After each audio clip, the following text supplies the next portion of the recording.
Hi friends, Telangana రాష్ట్ర రైతులందరికీ అదుర్పై శుభవార్త. ప్రతి ఒక్కరికి కూడా రైతు భరోసా, రైతు బంధు డబ్బులు అయితే మరి ఎన్ని ఎకరాలకు ఇస్తున్నారు, ఎంత అమౌంట్ ఇస్తున్నారు, ఏ డాక్యుమెంట్స్ సబ్మిట్ చేయాలి, మరి 1 ఎకరమా, 2 ఎకరాల, 5 ఎకరాలు, అలాగే కౌలుదారులకు, రైతులకు పెట్టుబడి సాయం కింద ఎంత ఇస్తున్నారు అమౌంట్ తెలుసుకున్న ముందు ఒక చిన్న లైక్ అయితే చేయండి. నచ్చితే లైక్ చేయండి, నచ్చుకుంటే డిస్లైక్ చేయండి. లేట్ చేయకుండా అయితే వీడియోలకైతే వెళ్ళిపోదాం ఫ్రెండ్స్. ప్రతి ఒక్కరికి కూడా తెలంగాణలో రాష్ట్ర రైతులందరికీ అయితే ఇక రైతు బంధు డబ్బులు, భరోసా డబ్బులు అయితే మన సీఎం రేవంత్ రెడ్డి గారు ప్రతి ఒక్కరికి కూడా తెలంగాణ రైతు బంధు డబ్బులు అయితే ఎకరానికి 15,000 రూపాయలు అయితే ఇవ్వడం జరుగుతుంది. రైతు భరోసా 7,500, కౌలుదారులకు, రైతులకు పెట్టుబడి సంఖ్య 7,500, మొత్తం ఎకరానికి 15,000 రూపాయలు రైతు బంధు డబ్బులు, భరోసా డబ్బులు అయితే క్రెడిట్ చేస్తామని చెప్పడం జరిగింది. ప్రతి ఒక్కరి బ్యాంకులో క్రెడిట్ అవుతున్నాయని చెప్పడం జరిగింది.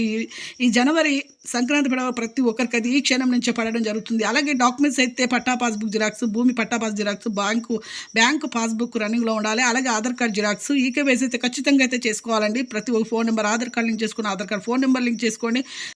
ఇక ప్రతి ఒక్కరికైతే ఇక రైతు బంధు డబ్బులు అయితే ఎకరానికి 15,000, అలాగే 5 ఎకరాల వరకు అయితే అమౌంట్ అనేది ఇవ్వడం జరుగుతుంది. చూసారు కానీ ఒక చిన్న లైక్ చేయండి. లైక్ చేయడం వల్ల వీడియో అనే ఇన్ఫర్మేషన్ అనేది అందరి ముందరికి చూపిస్తుంది. వీళ్ళకందరికీ కూడా ఈ రైతు బంధు డబ్బులు అయితే ప్రతి ఒక్కరికైతే ఫోన్ల ద్వారా, ఆన్లైన్ల ద్వారా ఈ క్షణం నుంచి పడతాయని, కొంతమందికి డాక్యుమెంట్స్ సబ్మిట్ చేయకపోవడం వల్లనే పడకపోవడం కారణాలు.